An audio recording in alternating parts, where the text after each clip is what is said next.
Boom! Oh, Hello. here comes the boom. Yeah. Ready or not? Oh, jeez. Southeast. Aha! I see what you did there, Did that. sir. All right. Woo! Ready? Yeah. Yeah? All right. Live from HWR HQ. I almost fucked that up. It's the 290th edition of Houston Wrestling Radio. This is Abel. This is Chris. This is Arnold. And thank you so much for tuning in today, guys. We very much appreciate it. If you are watching us live, that's awesome. Thank you. You could log into your old Google account or your YouTube account, and then you could participate with us in the live chat. You can say whatever you want in there. Say hi, ask us questions, talk shit, fact check us, whatever. I'll see it, and I'll try to involve you as best as I can in the show. If you're not watching us live, that's okay. You can still interact with us on Facebook, facebook.com/Houston Wrestling Radio, or on Twitter at H Wrestling Radio, or on the Instagrams, Houston Wrestling Radio. Ta-da. Oh, and don't forget to subscribe and hit the thing so that you get notifications. You know when we're on, which is always same bat time, or well, same HWR time, HWR place. This This is the earliest we've been for a while. Yeah, unless our internet goes out. So yeah, Or there's a Wednesdays massive today. storm in Houston. Yes, massive storm. Yes. A Harvey. One word to describe Ciampa versus Gargano. Fun. What? It was fun. Okay. I had a lot of fun watching the match. I was sports entertained. I was thoroughly sports entertained. I don't. I'm gonna hold my cards to my chest a little bit. What about you? You give me a word. Ouch. Arnold. Foam. There was foam under the mat the whole time. We've been lied to all these years. It's always been like that. Oh, I don't build rings like you do every Sunday at fucking. If you would have watched Aces and Eights during Impact, they did that shit every other week. See, I saw when Taker and Brock did it, and there was no foam. They still shoot wood. I remember that. Or like when the Nexus first debuted, and they tore up the ring. I didn't watch wrestling at that time. Oh yeah. Whose fault is that? Oh, so somebody had a cherry popped. Yeah. This guy. It took a little of the fun out of it. Hey, Other than that, the magic's gone. wild. That fucking match was wild. I was pleasantly entertained because I was like, Street Fight. As much as you hate last man standing matches, I hate street fights. I think they suck. I think they're like. I would hate to be in the audience for one too, because you're like, you know what I mean? But like. Normally, I'm just like, oh, Street Fight whack. Okay, let's just get through it. But nah, this one was fucking. This had everything. This had a Street Fight feel, and then a match randomly in the middle, and then more of like Attitude Era type shit on the side, which was a kind of a theme of like doing shit around the entranceway this past weekend. But yeah, dude, it was fucking fun. Is that your match of the night? Of the night, no. Really? Yeah. How about you, Abel? Yeah, that was my match of the night. Okay. Yeah. Match of the weekend for either one of you? Match of the weekend. Yeah, match of the weekend. There was a lot of those this weekend. Mm-hmm. Yeah, and Gold Stars out like crazy this weekend. What was your match of the night then from TakeOver? There wasn't Ciampa Gargano. Patrick Clark versus Richard O'Shea.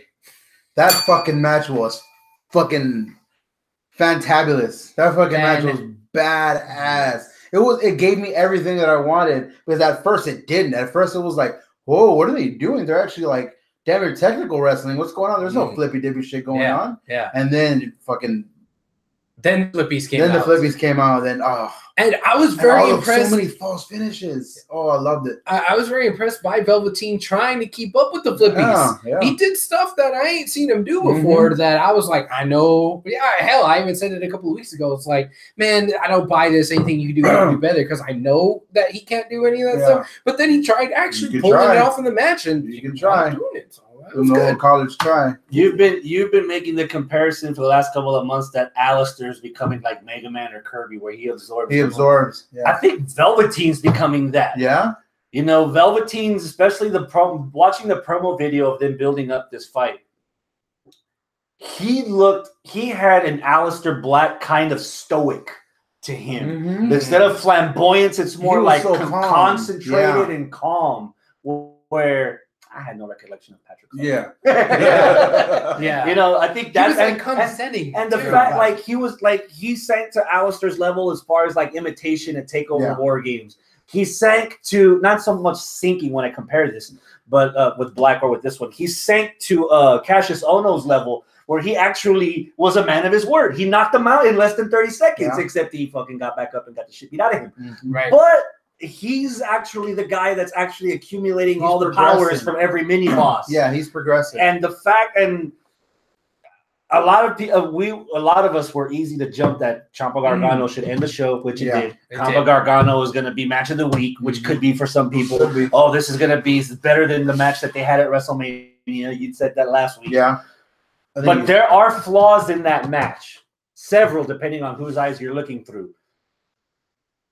I don't think there's any flaw in this match at all. And the way that Gargano match? No, this match. Velveteen. Gotcha. And it got to the point where I actually feel better that Velveteen lost instead of won because he did more than enough to where even in a loss he came out on top. It's the old Charlotte Flair thing. Every time she would rarely lose, but when she would lose, she would fucking lose with style, and she'd still come out winning.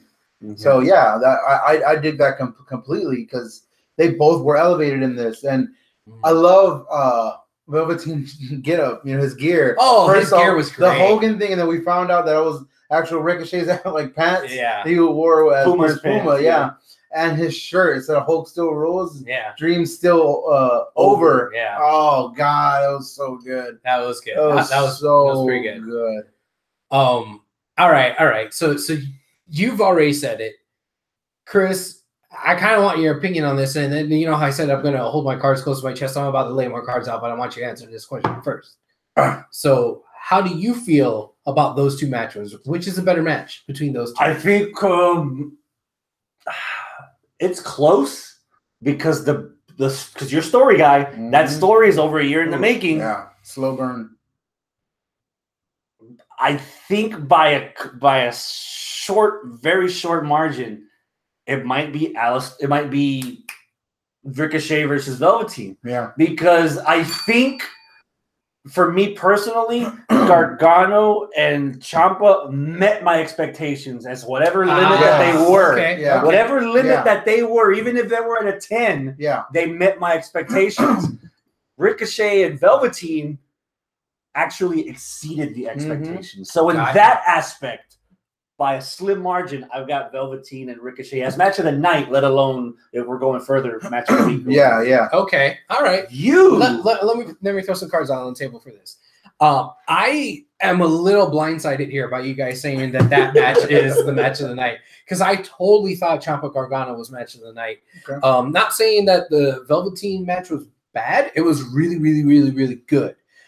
Maybe I was just lost in my own hype. I don't know. But the discussion that I was planning on having tonight, it was this: should we replace our match of the year candidate of Gargano Ciampa 1 with Gargano Ciampa 2?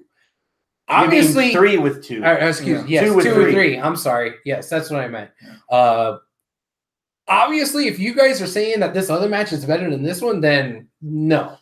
But just for kicks and giggles, is this match better than Ciampa Gargano 3 better than Ciampa Gargano 2? Yes or no? I'd be tempted to say yes because it was because there was resolve. This was it wasn't a rubber match, but this was there was some resolve here and kind of the storyline, and like Johnny's rage got the best of him, but there was just something magical about the one at Takeover Louisiana. New Orleans. There was just something about that match where it was just like every single move you were like, here it was like, oh shit, damn, what's happening over here? What's going on there? There wasn't a bad moment.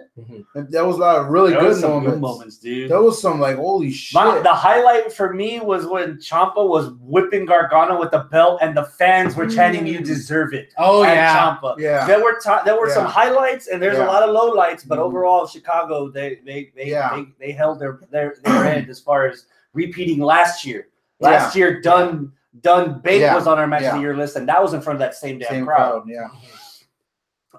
Me personally, it would be a moot point, obviously, but I would have to rewatch it.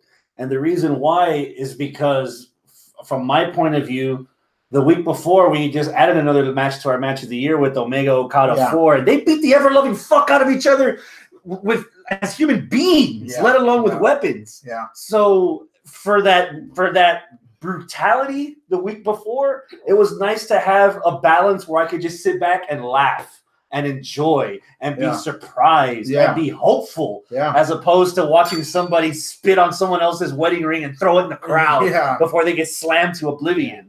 You know, so I think for me, it's the contrast. I can only do so much ECW before wanting some fucking Doomsday. Gotcha. So if this happened a month later or a couple of months later, because G1's gonna blow my fucking brains out. But if this happened like in September, this could replace match number one from New Orleans. But I would have to watch it again to have that perspective. This is the argument that I had in my own head. No, it should not replace it. And the reason why is because while this match, the one that we just had at Chicago, was more fun, I think the match at New Orleans was more of what I would think when I would think of match of the year. You know, this match was fun because you had all the shenanigans and you had all the story, and the guy with the sign, that was funny. I thought that was hilarious. The way that it ended, the way that I was surprised. Like, I was sitting there and I was literally thinking, I was sitting there like, okay, well, I guess this is a no contest, whatever, this and that. They're all dead and killing each other, whatever. We're not gonna have a winner. And then no, I got fucking swerved because they're like, oh, they got themselves back in the ring, and oh, there's the referee. 1, 2, 3. What the fuck? Like, I lost myself. I like grabbed my hat, threw it across. You gotta be kidding me. You know, I had a visceral emotional reaction that I, as a hardcore wrestling fan, sometimes don't have anymore. And that was fun. And it was really great sports entertaining. I was very sports entertained. But I think that the other match from New Orleans was better. So there you go. That's being said. But this is my match of the week. Match of the week. This might be another well-rounded takeover because it had everything. It had your fun match with Ricochet and Velveteen. Another match that exceeded my expectation because it was at a fucking 0. Black and Sullivan, what did I say? I halfway through, you were like, shush, because you hadn't watched it yet. But I was like, sometimes I love being wrong. Because after the match was over, I'm like, hey, there you go. Lars just beat the fuck out that boy. Man. Like, relentless. But Lars is the one who ended up being like, oh, what the fuck? And I think that's the other thing that hindered me liking Ciampa Gargano so much, because we already got stiff stuff from Black and Lars. Like, oh, so it's not gonna get any worse than that. Like, some of that shit look personal. Except for the whiff. Oh yeah, that was bad. It almost happened twice. Hector, Robert, welcome. Thank you for showing up, guys. I don't want to kind of jump ahead too far here, but don't then. Okay. We'll get there. We'll get there. We'll get there, Robert. All right, so we'll get to this thing later. I'll bring it up later. But this is what Hector's having to say. Gargano versus Ciampa has good storytelling. Also, once again, TakeOver delivered over the main roster pay-per-view. We'll get to that. I can't wait for the G1 climax, though. All right. I'm going to climax in the G1. Also, Dream is now 0-4 at TakeOvers. Is he the perfect jobber? I said, and again, we're going back to the same match. I said, damn, OT needs a win, but he didn't. So, I mean, you said that, like, he's like Charlotte, where, you know, if he loses, he still looks good. He's only lost. Charlotte's at least won. He's only lost. Is this going to get to a point where, no, he needs to get a win? I would say, was it like 90s? I would say 90s Taker. Hugh didn't win all the big matches. Other than Mania. Well, you know what? Before big face 90s Taker, when he was still wearing the gray, he would lose pretty often. Mankind's another perfect example. That motherfucker never stopped losing. He always lost. But he gave us a show. In the beginning, he had a streak going. Oh, yeah. And then he was losing strong. in the mid-90s. Yeah. And then towards the end was the payoff. Yeah. And Velveteen being, and I want to say this in a derogatory way, Velveteen being black, there has to be a payoff for him. Better be a payoff. Because if he's just a black guy that loses to everyone, yeah. eventually people are wrestling fans for all the shit we give them. They can be smart when they want to be. Oh, trust me. I'm and already old there people with are the main roster. Yeah, so people will notice if the black guy can't get a win to save his life. Yeah. So, and especially being the character he is now, and watching him, this kind of feels like the Hardys in the beginning, where they went from opening the doors at King of the Ring to actually winning against LOD on Sunday Night Heat for some ungodly reason. And then all of a sudden, Edge and Christian and Matt Hardy in the ladder match at No Mercy, they're stars. Yeah. So I don't mind this because it's establishing more of his character. Yeah. But hell, Jericho when he first started the WWF. This needs to build to something, and that not to jump too far ahead. Is right now it's reminding me what the biggest flaw in NXT is. Okay, you have all these guys that you're building them up so well. They're former NXT champions, former tag champions, and then you put them on the main roster, and you have no idea what to do with them. If you don't have any idea what to do with them, leave them where they're flourishing. Yeah. Instead of putting them in a place where, hey, everything that's great about them, you dissect and destroy, and then 2 years later. Your future endeavor. Yeah. Yeah. Cass might have earned it. Yeah. But Cass earned it. Cass definitely earned it. But 6 months ago, a year ago, if they're still how you doing, most over tag team, bet he wouldn't be in this situation. With a lot of guys in NXT. Yeah. And I think Tyler Breeze would to me be like the most perfect example of that. Hell, Bo, yeah. Bo's a good example. But like as far as from when I really started watching it, Tyler Breeze, the one that was over like Rover in NXT, and he still hasn't got his big fucking thing. Well, besides, Ty Dillinger. Ty Dillinger. All just a who? There's a who? Chaos Sanity. Fucking just there's a lot. Yeah. It's like the only buddy that's been the opposite of that has been Elias. Elias was kind of like, whatever. But he was lost stock to begin with. That's what I was saying. He's the opposite. He was somebody who wasn't over in NXT, who got to the main roster and flourished. Yeah, you're right. Yeah, I think he's the only one. As far as I can think of. I think that might be him. That might be all him because they were doing Elias Sampson. That wasn't working. And as soon as he did the Drifter, it was only a matter of months before they put him on the main roster. They did that with No Way Jose. They did that with freaking Adam Rose. Where you see something, you see a spark, and you expect it to be a fire, so you blow on it until you're out of breath, and then once it dies, you don't know what to do. They did the perfect slow burn with Elias. Just let it happen naturally. It's just walking around the audience for no reason. Yeah. It was, I love Elias. All right. So Z Women on NXT. Okay, Z Women. Love the finish. Yeah, that's really all I got to see. So did I went to go get some pizzas listas from Pizza Patron. That weren't Lista? I waited 15 minutes for the pizzas listas to be ready. And they were Did they give you bread? Fucking sucked. Cookies? Nothing. It was. I didn't even want it. It was for my wife and her sister who they love Pizza Patron. I fucking hate Pizza Patron. So I was like, fuck it. They're definitely not ever going to be a sponsor. No. But no, like so all I caught was all I caught was the last the 3 minutes of the match, and I just saw it. I love the way Nikki just said. Yeah. I wonder, will I dream? And then bam. I wonder, will I dream? And she's out. And that was it. And then she woke up with that crazy smile, I want another orgasm. Yeah. She woke up. And I was like, damn, she lost. She went out like a fucking champ. But she passed out. She didn't tap. Yeah. And she doesn't look bad. She's doing that crazy gimmick to a T, man. The only disappointment is that's a perfect way to send her to the main roster, and the fact that I didn't see her as a fourth silhouette. Yeah, that sucks. Because so what she's do gonna you spiral do for a bit? What I don't want her to get lost in NXT. No. What are you gonna do with her? I mean, you're not gonna give her another rematch because she's dead. Yeah, you don't. Yeah. Unless you're Roman Reigns, you don't get a rematch if you lose. As a challenger, Dakota's down. Kyrie's beefing with the freaking Amanda girl. Right hand. Yeah. Women's right. What's her name? Lacey Evans. Yeah, the right wing. The right wing. So I don't know. Tommy Lauren? Yeah, Tommy Lauren of NXT. So I don't know who's next to feud with Baszler. It should be somebody good, but Yeah, we'll see. Bianca Belair maybe, but she's a heel. Ooh, I hope so. So I don't know. I like that part. I wouldn't care. Yeah. Like I would start building up Shayna Baszler legit like an MMA fighter. Mhm. Doesn't matter if you like her opponent or you hate her opponent. You build them as this is why Bianca deserves to be here. Yeah. This is Well, why that's what this they did with chick the is a promos. belt. Yeah, Yeah, and just they and had just heels cut. yeah. You don't on. have and just Okay.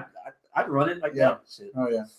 How about the tag match? There you go. Okay, Robert Midland says this. Oh, how did I forget that? Yeah. What up? He said, my pick that exceeded any and all of my expectations was the Undisputed Era versus Lorcan and Birch. I'm gonna redact my match of the night and put this one as my match of the What night. the fuck? Are you Dude, serious? I don't know how the fuck I forgot. I know why I forgot about the tag team match because of my spoiled from WWE.com yesterday and what happened with the titles.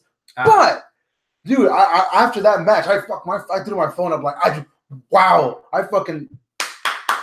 bravoed this fucking match. That match was like, what the fuck? Holy Jesus I Christ. saw the second I half of said that Jesus match, Christ and it so many already times. assuaged my doubt of that beat- O'Reilly and Strong not melting, not gelling Yeah. as a team. Yeah. That last half of the match, which was all I saw, that Mhm. pretty much like confirmed it. Like, all right, I'm gonna give this a shot. Oh, yeah. Yeah. Oh, That match was great. Oh, dude. the I said acid it's smashes great in the opener. knees. Dude, those, Yeah. and dude, Lorcan, holy shit, dude. The only one who I think didn't get that much shine was Danny Burch, because he's kind of a jazz. He's gotten shine out of in enough matches though to show why he's there. But Oni fucking took this match, dude. Yeah. Yeah, they lost, but he was the highlight of that whole fucking match. All That right. dude was fucking bringing it, man. And Kyle O'Reilly he could do no wrong. He's so good. And Roderick Strong, I love him in Undisputed Era because it gives him personality. Yeah. And I love it. The only thing I did not like about NXT is what the fuck happened with Adam Cole? Why didn't he defend his title? He's defending it next week Technically, at, probably happened today. at NXT Takeover. Yeah. London. With 8 days notice. Yeah. Apparently, the original idea was that tournament, the UK tournament, was supposed to be like last year, where it took 2 nights. Yeah. They're not doing that this year. This year, they're doing an 8-man tournament the first night to crown the winner. Yeah. The second night, during NXT Takeover, out of nowhere, they're going to have Pete Dunne defend against whoever won that tournament. And Adam Cole is defending the title against Pete Dunne. I thought it was Pete Dunne. No. Adam Cole's defending the title against somebody. It was announced, but I need to remember. I need to go back and see. check. I'm lost in that whole London debacle because I thought that fucking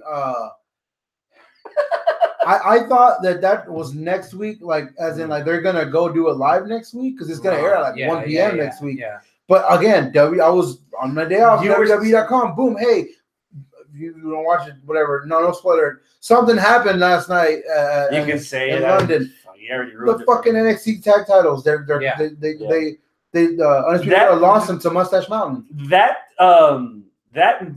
takeover stuff's supposed to be live. Yeah. So are they spending a whole they week must there? have they must have flew out the next morning after takeover. They're doing house shows building up to that. So okay, yeah, sure. Yeah, because the video of the ending looked like just a fucking regular goddamn arena that wasn't like bigger and like that. Yeah. It looked like a small crowd. So I don't know. We had this complaint to round out the NXT talk. Already, WWE's got too much fucking programming. Dude. Oh, yeah. So what in the fuck are they going to do with NXT UK? Huh? Is there an NXT UK? Yes. Oh, they're going to make another program? That's finally going to be the UK program? Yeah. Oh, I didn't know. We were talking about that last year. There's another brand. So now it's NXT UK is going to have its own brand. And they're still going to partner with Progress. They're making tag titles. They're making a woman's title. And I'm guessing the UK title is their main. Okay, I'm not. Okay, I don't mind that. Remember, 3 hours of Raw, 2 hours of SmackDown, 8-hour pay-per-views, 205 Live. 205 Live. That's my only thing I was going to. You know what? Take away 205 Live and put the Cruiserweights back on Raw. That's the only way. WCW made it work. They put the Cruiserweights at 7. WCW put the Cruiserweights to open every fucking day. You put that triple threat main event last night on beginning of a Raw? Shit, you got me. You got me. 2-hour Raws. Nah, it's not gonna happen. Move the cruiserweight division to NXT and have NXT live. Ain't gonna happen.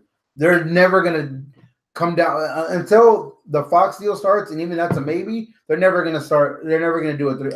Go do away with 3 hour. They make too much money for that. Yeah, and the problem is, like, we can sit here and complain that, oh man, there's too much fucking stuff out there. Look at us, but we're watching it. We're still gonna watch it. We're watching. I'm not watching all of it. I'm watching. Shit. Nah, Yeah. I'm lying if I say I'm watching all of it. But yeah, I mean, it's hard for you to even need to watch all of it. Yeah, especially when the competition's creeping up behind you. Well, when something is important. Because look, you know how they get. You know how people get my attention when I find out that Vanilla Ice is on Lucha Underground. I'm watching fucking Lucha Underground. Fuck 205. Okay, that's what when you said competition, I was about to fucking get on my pedestal because left and right, I always shoot down the whole. Oh, New Japan's taking over. Shut the fuck up. No, they're not. New Japan is New Japan. WWE's WWE. And now after last week's fucking EC3 G4 Summit Video Nerd Gamer Convention that they played the Street Fighter with. I don't know what that thing's called. I don't play video games.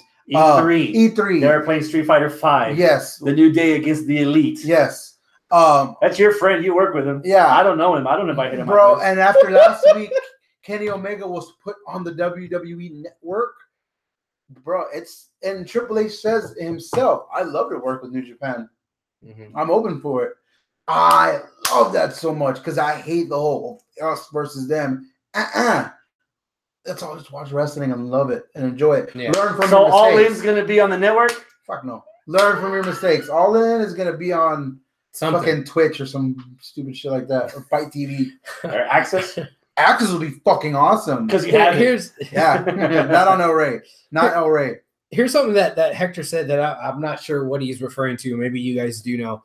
What do you think about the endorsement from The Rock and John Cena in the Dream match? Yeah, John Cena endorsed Velveteen, saying he really likes the cut of his jib. Basically, The Rock's a Velveteen fan. I mean, The Rock has been a Ricochet fan for months. The Rock acknowledged him on Twitter. He actually retweeted it before. Thumbs up for Ricochet doing the People's Moonsault. So he basically does like The Rock, where he does his arms and he hits the ropes, but instead of dropping the elbow, he spins all the way around and does a standing moonsault. Yeah. And house shows around before this match. People I remember last summer's G1 Summit special. Fucking King Ricochet came out and did the whole. Finally, King Ricochet has come in. I was like, what the fuck? That dude just fucking ripping off The Rock. But like on his first taping on NXT, they said that he's number one influence is The Rock. I was like, makes sense. Yeah. All right. What about Cena? Because he said that was The Rock and Cena. Yeah. Cena just said how much he loves Velveteen Dreams, like the cut of his jib. Like, he endorsed him on Twitter. So it was kind of like there's a lot of I would find a lot of similarities between the Doctor of Thugonomics and Velveteen Dream. Early Cena building the character, for sure, and redefining it just like Velveteen. Not Super Cena. All right, is that all? That's Takeover. Okay, now you want to talk about Lucha Underground? I'll be back later. I fade out of. That Simpsons episode where Homer fades in the grass. Yeah. You're gonna come back 2 minutes later with the Lucha shirt and a mask. Like that Family Guy episode where everyone just slides under the table. Yeah. It sucks that you don't have that channel. Yeah, I don't have the channel. That sucks. I could have, because yesterday looked up how I used to do last year and go to YouTube and watch their daily clip notes. Yeah. Mm-hmm. Then I just started. I started buying the episodes, and then Travis shared my account, and he was watching them after I downloaded them. But I could only have 5 computers at a time, and I already own 4. Now I heard you and our boss Jesse talk about, because our manager had never seen it, and he was like, he happened to have the channel. Yeah, and he was like, his mind was like, it didn't take much of his mind, but it was fucking blown. And I heard y'all talking about it, and I was like, what? My biggest thumbs up is mentality. Mentality. I think I've seen them live before. A fan's mentality. I had my biggest fear last week that, man, what are we going to do with Lucha Underground? Pentagon's gone, Phoenix is gone, Mundo's gone, Machine's gone, fucking Ricochet's gone. So you would think the first episode, we got to get the fucking belt off of Pentagon. Oh, yeah. So I was assuming which of these motherfuckers are going to take it. And none of them did. None of them I was did. pleasantly surprised. I was like, I'm hoping that Settle. hoping they run with this like every week. Like if this felt like the latest Fast and the Furious movie, where it's like, all right, this is where Paul Walker's gonna die. No, this is where Paul Walker's gonna die, and the whole movie, that motherfucker lived. Yeah. So this is I'm hoping Pentagon makes it through the entire season. Yeah. Because he's done. He's in Impact. Dude, I mean, Lucha, okay, he is in Pentagon Impact. against Sami Callihan in Impact. Fuck, that's gonna be good. I mean, just because he's at Impact doesn't mean he can't do Lucha Underground. They do work well together. Well, I mean, what I was gonna say, remember that whole shit with Hernandez, where he was on both, but then he said something stupid, did something stupid, and then fucked up with the contract. Now So then we couldn't. Naturally, he returned. He returned in the Aztec Warfare. Oh. Yeah, exactly. Yeah. Is her name Fernandez now? No, it's just Hernandez. Well, he's got the shit tattooed on his back. They got to give him a first name. Yeah. Hector. Hector Hernandez. Salamanca Hernandez. But something could have been worked out with. My point was something could have been worked out with Pentagon, where hey, he's appearing on Impact and he could be on Lucha Underground. Johnny Wrestling, like Johnny Mundo. Yeah. Especially since for that in the beginning for a while after the season 3 of Lucha, Pentagon had to change his name to Penta El Cero Miedo. Yeah. But now he's on Impact as Pentagon Jr. Wait, he's on Impact as Pentagon Jr. He's on Lucha as Pentagon Dark. So I think now, under the Lucha Brothers, was there a reason why he had to change his name? Copyright.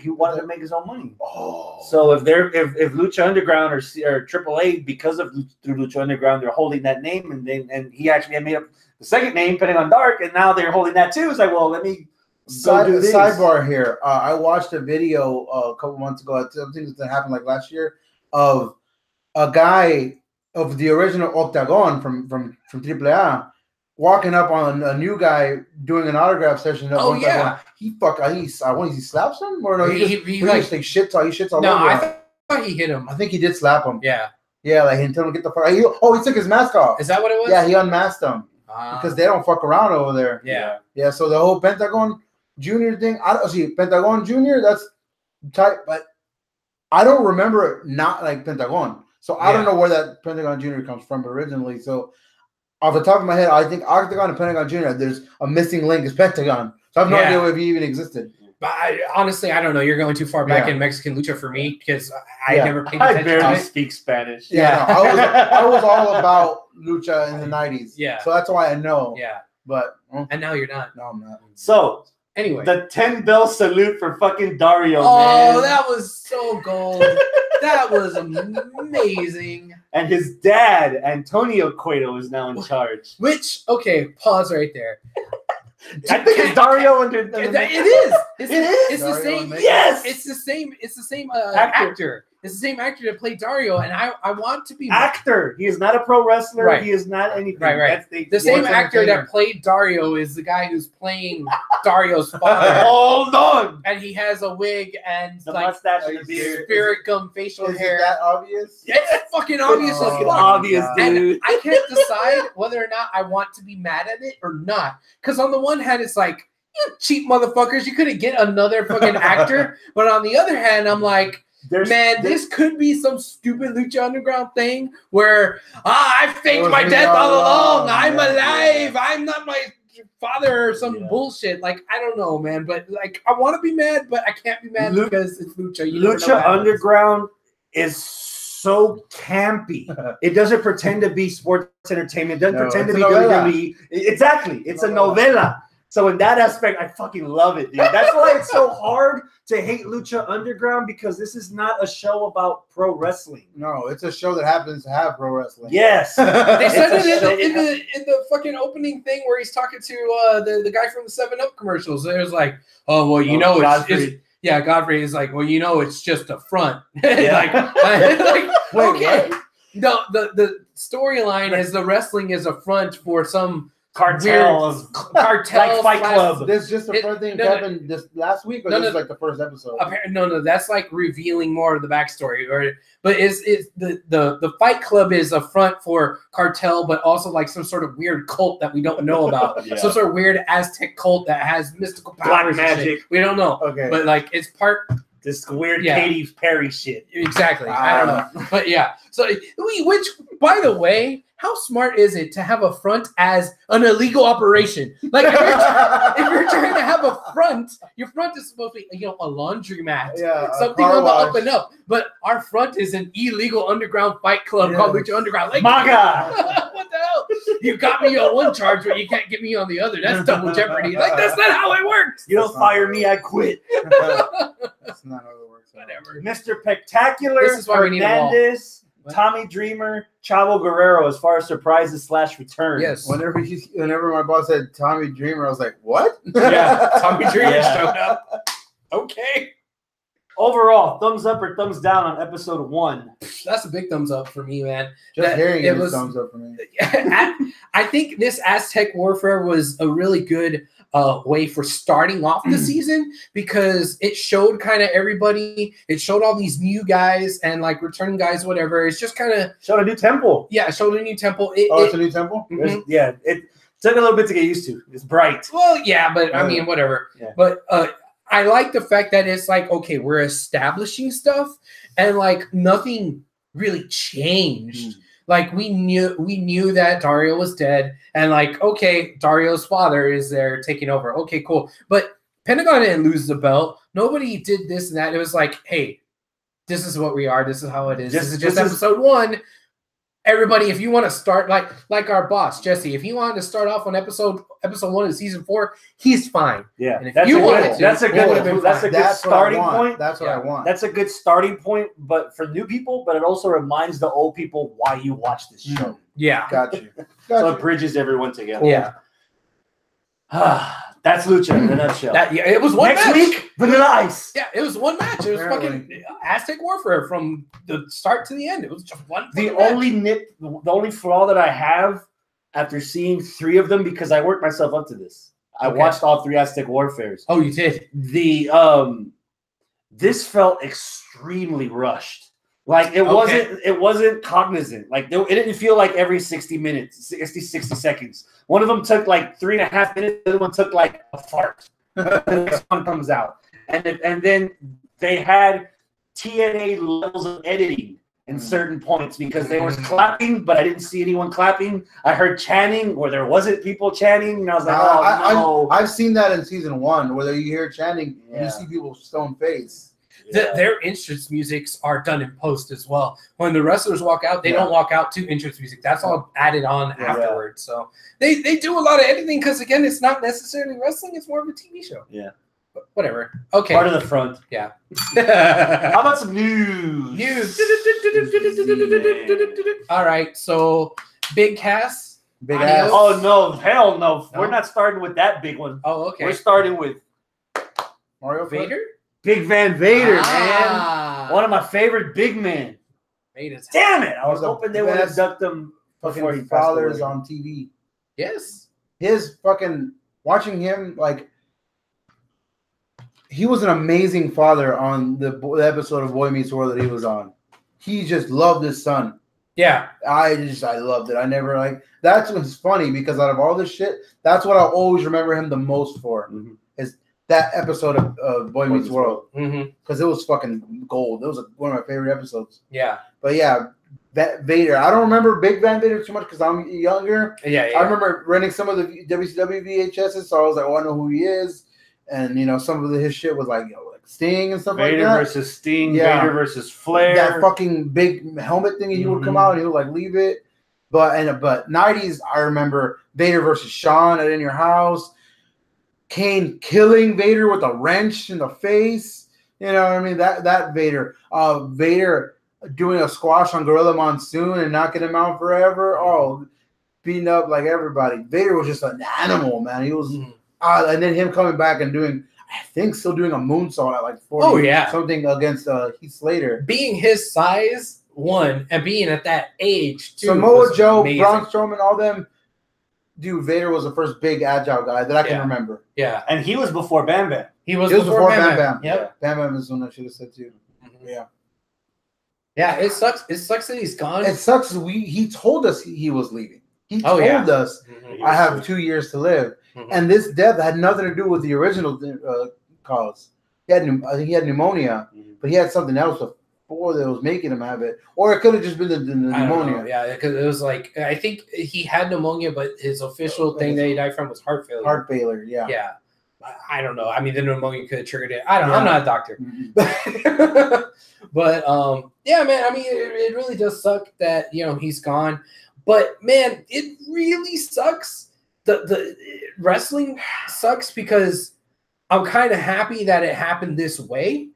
And I know that's a really shitty thing to say, but let me explain. A lot of times with wrestlers, they don't make it to where they die regular deaths as like regular people, natural causes. They do like stupid shit and it's like tragic or whatever. Heart attack while driving a car. Yeah, like this was drug overdose. Yeah, or fucking murder suicide. Yeah, whatever. Like this was like he led a full life. Yeah, he was still young, being at 68 or 63. I mean, 63. That's still relatively young. That's but super young. But he was hard. He was going hardcore for a while, man. That's probably one of the main reasons. Also, his body was just like he lived 100. He lived worth 100 years. Yeah, he's crammed all that shit in 63. And that's kind of what I'm trying to say. Yeah. I'm glad that like it worked out this way, and it wasn't something. Oh my god, super tragic. Not saying him dying isn't tragic, but like, and that just kind of sucks that this is the state that wrestling is in. And hopefully we're moving away from that, where we're going to have longer lives. Yeah, where they can lead longer lives. They know the dangers of concussions. They know dangers of steroids. They stay away from more of this stuff. Drugs. They try to take care of themselves a little bit better. Yeah. Exactly. So hopefully when our kids start getting to be our age, they're not just seeing everybody fucking die off, and they could enjoy it a little bit longer. So that's that. So what the fuck happened with this other guy? That got dark. Yeah, Big Cass is gone. And it was kind of weird. You don't mistreat midgets. That's the thing. Little people. You don't mistreat tall enough. Yeah. D-Bry, you gotta handle them with care. What are you talking about, man? Little people. I'm just talking about Daniel Bryan. You gotta take it there. Jesus Christ, man. See, you're so soft, you freaking snowflake. You make it when it's not even trying to be that way. Go to your safe space. This is my safe space. Social justice. This is my house. Every space is my safe space. Yeah. I'll show you the extra safe space later. It started where a couple weeks ago we had that segment with the little guy dressed as Daniel Bryan. Right. Yeah.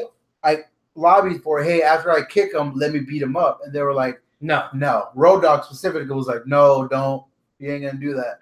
He's like, okay, cool. Went in business for himself, did it, got him in hot water. That's why he got jobbed out super fast to D-Bry the first time. And then they were like, okay, cool, fuck it. Big man loves big sweaty man. He'll get over it. And he ran his angle about his leg for a little while. Apparently, the dude got wasted in Europe on their trip and like made an ass out of himself.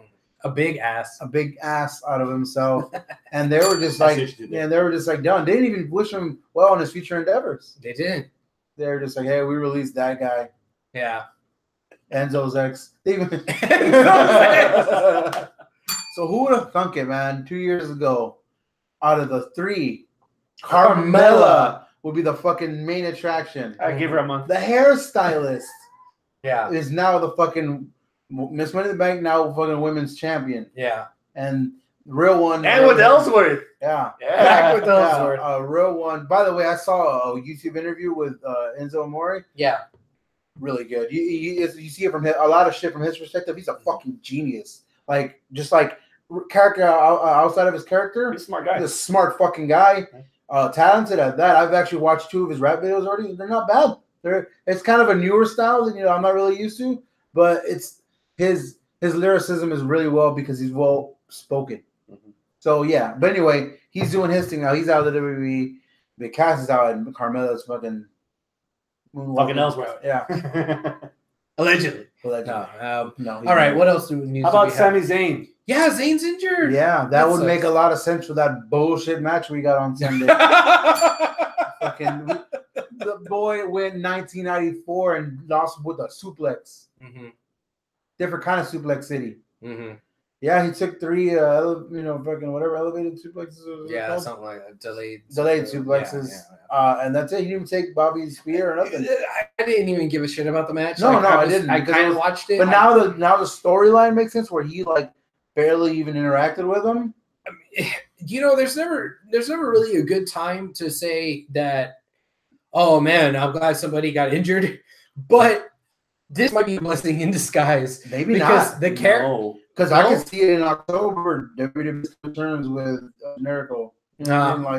Maybe him breaking out the glasses and reading dude. I think this was the most interesting I've seen Sami Zayn. Really? Definitely. Yeah. Definitely. This is the most he's gone to work with his actual character, like healing it up more. Like what he was doing is a classic thing where giving him chicken shit, he turned it into somewhat chicken salad. You can't really do it too much. He was doing the best he could with what he had. He was doing the best he could with what he had, but what they were giving him was so bad. And that's what I'm trying to be the optimistic thing about it. Like, okay, maybe with him getting himself injured out of all this bullshit storyline, maybe when he comes back, we won't have that weird, stupid bullshit storyline. But that goes back. I thought the storyline was terrible and it was making him look bad, even though he tried to polish that turd. Good on him for polishing the turd. That goes back to my original argument about what are you doing with these guys that are coming up at NXT? If you knew he was hurt, would you even bother having him lose like that? Even on the other side of that coin, Bobby Lashley's stuff so far since he showed up has been like in a negative space. So why even have Lashley beat this dude in like a cup of coffee, and then the next night he's not even on relevant on Raw? Like, couldn't you have had Sami Zayn at least pick a mystery opponent? Like he's been bragging these past couple of weeks. Man, he gave me vertigo. Yeah, I'm still feeling it. Let me get somebody to fight him. Like at least a transition. The whole thing just felt so like a waste of time. Yeah. At least Cass and Bryan had the feud built in for a while. Yeah. This was like thrown together, and even then, when the parts started falling away, they didn't even bother to salvage anything. Neither one of them benefited from this feud. None. Neither one. And man, that sucks because with Lashley, you could do a lot of you still can, but like you're dropping even like Monday nights promos. Lashley was fucking white bread toast. Yeah. Like before he left for from WWE. Yeah. He went to TNA and was like, whatever, blah blah blah. But like his last run in TNA was kind of interesting as a heel, right? Winning all this stuff. Like, and now they're bringing him back, and he's still this fucking white bread, baby face, and they're not really doing much with them. They're really fucking missing out, and I'm kind of hoping that they do with him the same way that they did with or tried to do with Matt, which is bring that woke and broken stuff, and like they did with Jeff last night, where he has all what the hell was that? That's his TNA stuff, fucking right? Not even that. Yeah. That's actually Jeff Hardy WWE before he left. When he first won the WWE Charismatic title. Enigma or whatever. And he was doing all that face paint, and then when that the black light came out, eyeball face paint. That was his TNA days. Yeah, but that promo was end of WWE days. But they're going back. Like Lashley's entire run in TNA was what WWE wished they got from the beginning. Yeah, and instead of going back to the stuff that worked, Matt Hardy.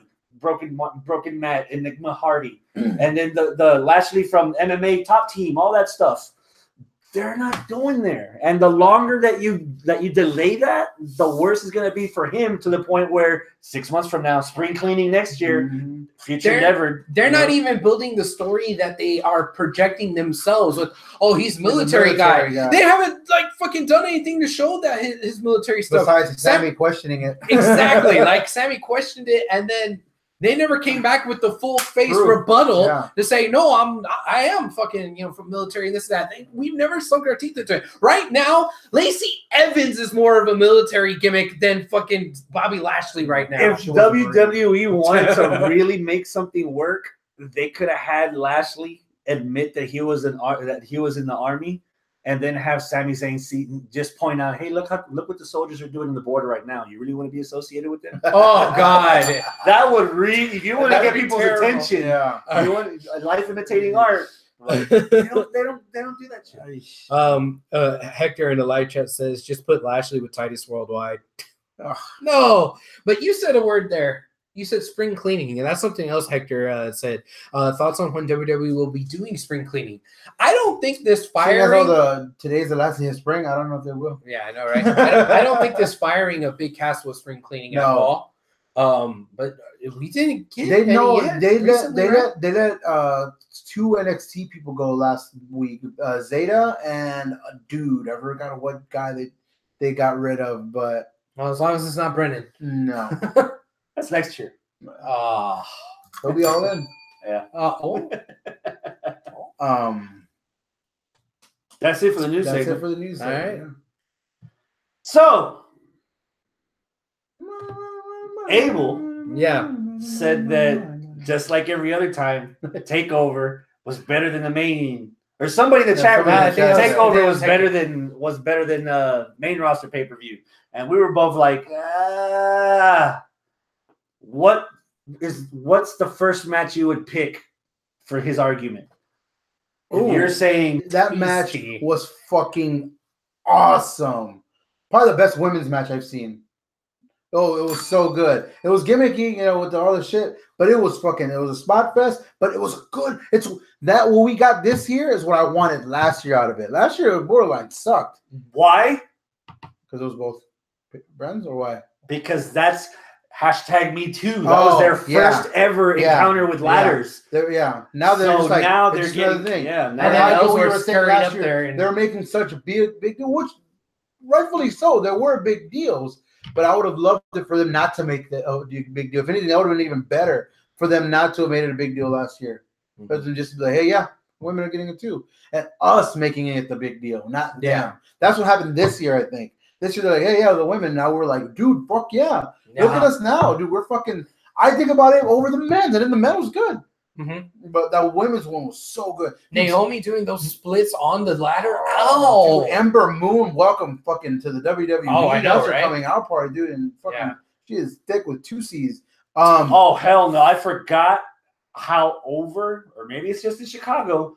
Becky Lynch was over like fucking Rover. Yeah, she was. No, that's been 2 weeks of SmackDown before and this week. She was still over on SmackDown this week, and Sheboygan, Wisconsin. Where the fuck they were this year? Idaho, Toledo, whatever. Grand Rapids was Raw. Toledo was fucking the Iconics bragging on Toledo was fucking awesome on SmackDown. TJP doing it on 205 was even better. They called it Tostito.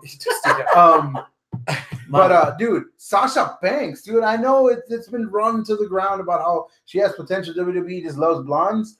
This is another classic example of why that's true. Dude, she shined like a motherfucker in that thing. She got her ass beat in that whole fucking match. And Natty was the only not interesting one. It was I wanted to also throw another name on there to put some shine on us. Lana. Yeah. I think Lana did pretty well. Yeah, she did well. Especially for being notoriously green. This was a perfect match for Lana because it wasn't a technical wrestling match. It was a fight. I like how she did that like springboard X Factor on Was it on Naomi? Yeah, it was on Naomi. That looked really good. I was like, "Oh shit, Lana did something badass." Yeah, that for a second there, I thought she was gonna win. She was up there at the top of the ladder by herself for a couple of seconds. Around for a little while. Yeah, she was like, "How do I work this thing? Is it a twist off or a pop off?" Like, in Russia, we corkscrew. In Russia, toilet goes other way. The briefcase comes to you in Russia. In Russia, penis goes in man's ass. Robert Medler says the women's was the best ladder match. I felt like I felt like the men's Strowman was a bit much distraction over actually trying to get the briefcase. Yeah, it reminded me of Strowman getting put in a dumpster. It's classic big man problem. Big Show, let's turn the announce table on him. Braun, let's cover him in ladders. We got a repeat of last year's meat suit fucking match where Brock Lesnar got taken the fuck out, came back and won it. Yep. Same shit. But whatever, dude. The women's was fucking solid to the point where, again, I complained about it, but when Alexa won, I was like, hell yeah. Yeah. It wasn't like, oh, God, you again. How we used to go with Charlotte 2 years ago. Dude. Which is weird because out of all the girls, if anybody you could say, oh, you again, would have been Alexa. Because 5 times? Oh, yeah. We'll get to that. Later in the night. Yeah. We'll get to it now. She's won the ladder match. She's a 5-time champion now because after another fucking barn burner of a match, surprisingly exceeding my expectations. Nia Jax versus Ronda Rousey. That was between really good. Sunday night and Monday's first segment. Ronda Rousey, all in. I'm all in the theme tonight. I'm all in on Ronda Rousey, dude. She's doing a very good job at sports entertaining. Finally, they gave her a thing, and they suspended her for 30 days. She got to go film something. Right. And she's learning when to do her mannerisms. Yes. Like she was getting the shit beat out of her, and when she knew it was time to start taunting, she stepped her thighs and she knew she had the brand. Yeah, the timing, dude. They must have worked on that shit like badass. Which gives a lot of props to Nia. That's where I'm hoping that they keep the aura of MMA. You know, when I watch Brock Lesnar wrestle, sometimes because it's legit, I don't see a pro wrestler because I see the way Brock carries himself as a fighter, shit's legit gonna go down. I could show someone that says wrestling is fake. I'll show them Brock Lesnar match, and they're just doing this. Yeah, I could do that with Ronda too. She has that vibe, you know, where like she donkey punched one of the referees on Monday. I was like, that guy better have insurance because that looked ugly. And when she got Alexa too, dude, and it could have been. She made a little girl cry. They posted it on the internet. The little girl was like crying. She had Alexa physical love there. Yeah, she was crying. Now that could have been 6 months worth of practice, and that was a legit wrestling punch where she didn't hit her for real, but goddamn, that looked real. And goddamn, Alexa sold it like she's dead. I tagged both of y'all like 3 months ago on one of Ronda Rousey's training sessions. It was sports entertainment training that she was doing too, and she was selling all that shit, which we kind of got at WrestleMania, but we really got this weekend. Because at WrestleMania, she was never at a disadvantage. She was just pretty much showing the positive. And she was at a disadvantage in this match. Holy shit! And Nia beat the fuck out of her, dude. Yeah, Nia beat the hell out of her. Ronda's facial expressions, her agonizing, her grimacing. It was almost she's coming around, dude. Like we made the comment last week that Baszler's coming around, and I would pick Baszler over Ronda. Yes. After last weekend, they're right. No, they're right there. They're right there. Both of them. But damn, dude. Yeah, that was such a good match. And then the perfect ending because save. No matter what, if Nia won, we'd be like, okay, would you just squash Ronda for no reason? Yeah. If Ronda won, you're like, what the fuck? You're giving her the belt? Yeah. Perfect. But with the cash in, both of the other competitors, both Ronda and Nia, are protected because it was a cash in, and Alexa goes and beats the holy hell out of everybody with that briefcase. Yeah. She was swinging that briefcase around like his grandmama's purse. Like it was pretty crazy. Yes, dude, it was so fucking. It was like she beat the fuck out of Ronda. She started one-arming it. Ronda got her licks in for fucking welcome to WWE. I was laughing hard when Ronda was beating the shit out of Angle. Oh yeah. You were supposed to be my friend. Yeah. Boom. Yeah. Oh god, he was talking. Oh god, that was so fucking great.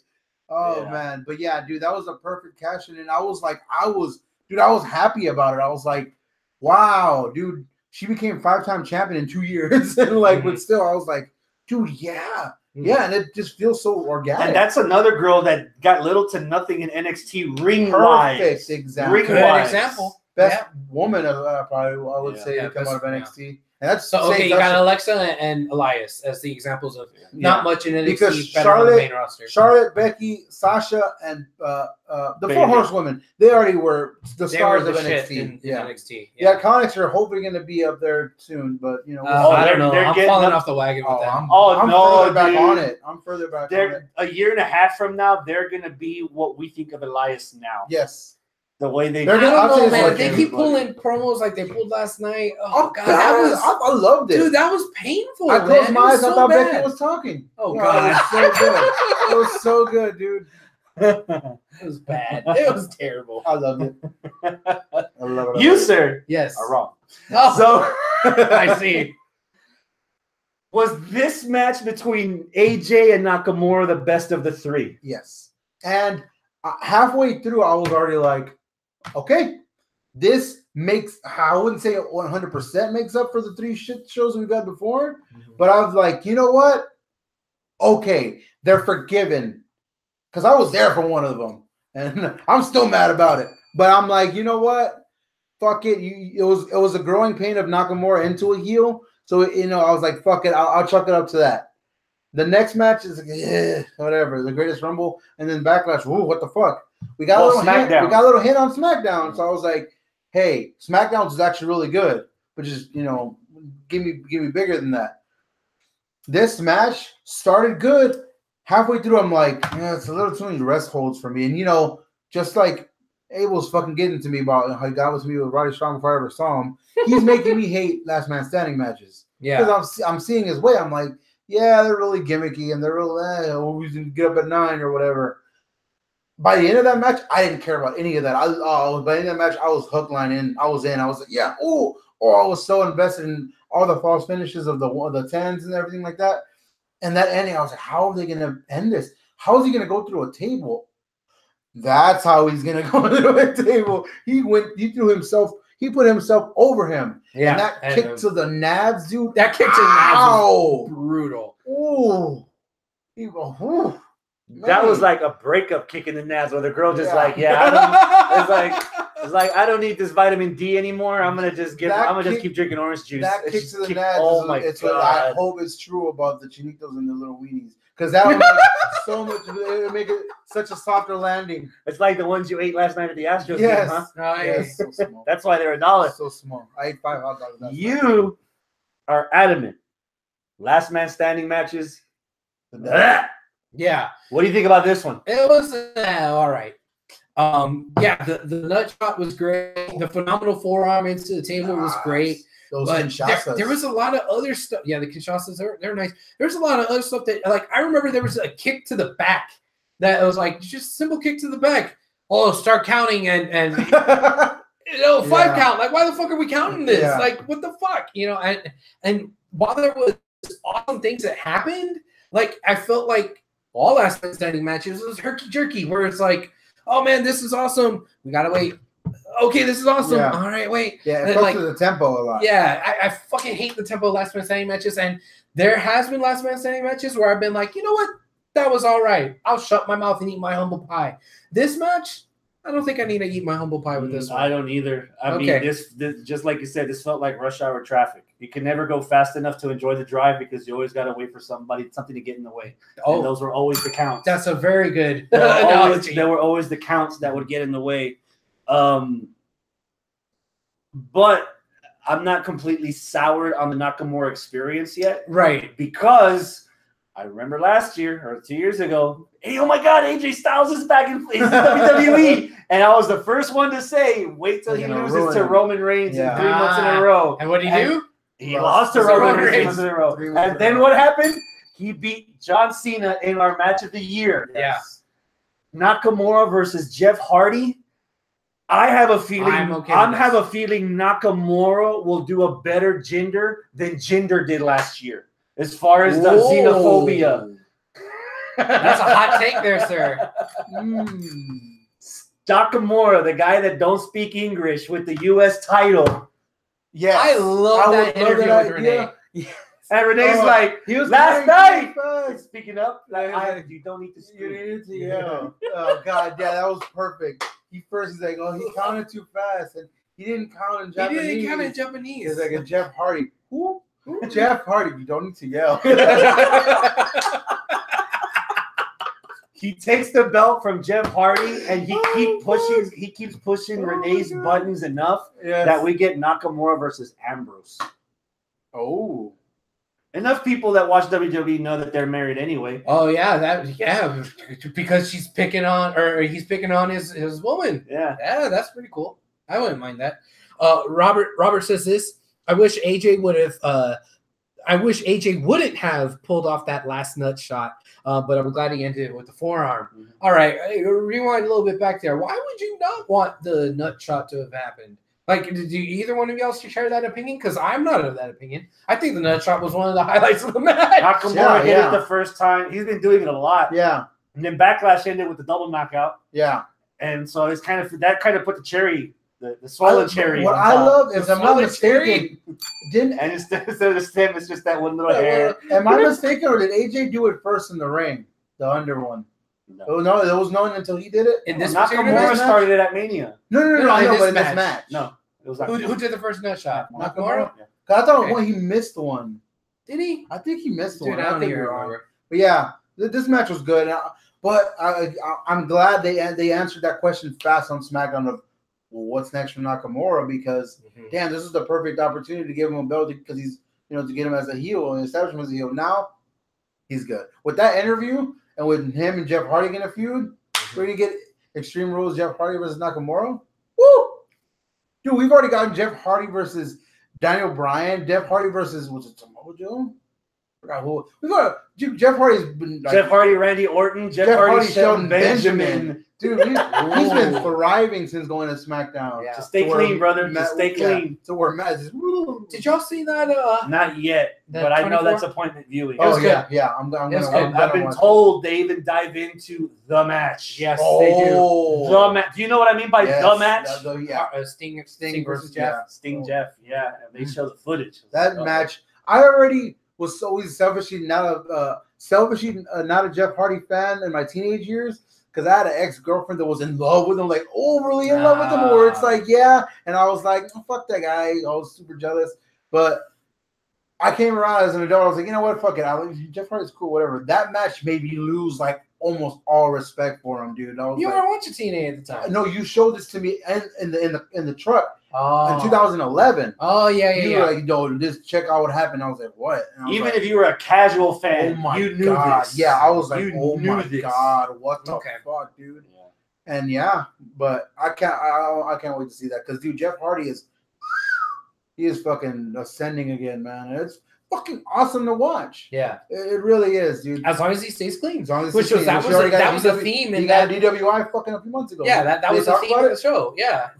Where they're talking about, he cleans himself up, but then because Matt Hardy and his wife up to get dirty again. Matt Hardy and his wife fucking like shit talked them all. Yeah, well, I mean, but Matt didn't have a whole lot of room to shit talk either because they went over a lot of his stuff with his struggles with addiction and stuff like that. Okay. Yeah, I y'all need to watch this. I can't wait. I'm always telling you to watch it. You never watch it, but now the one time I don't watch it, you watch it. Yeah, you from his pedestal. You still haven't seen that Harper fucking Formula 1 has, have you? No, I haven't. Boy, it'll make you at this point, I don't want to because there's enough breaking character on television. I don't need more of it. Kayfabe is dead. Like as if it wasn't already. With this show, I love it because I love the Kayfabe, the reality there or whatever. I like the Ruby Riott one. The Ruby Riott was good. The best one I've seen is the Harper one. Just trust me on this. Watch it. It's so good. Okay. No. Watch it. I'm gonna how about like I did the tag team. No, hold on. You know what you should do? For one of our lunch breaks, you should just put that on while I'm sitting there eating lunch. I'm gonna do it tomorrow. All right, I'll do that. And then I'll be this motherfucker. That's what the Ruby Riott one. Yeah. Monster in the Bank. Okay. Okay. Sorry, we both just did the same thing. We've been working with the two down long. All right. I said that if a Raw women wins, so the SmackDown dude has to win. I was wrong. We had both Raw winners. All right. You were the first person I thought of. I was like, I was wrong. Yeah. Yeah. I was like, all right. Now, here's why I'm okay with Braun winning it. I know I made this argument of that last week that it can't be a Raw guy because the Raw guy can't cash in on the guy that's never there.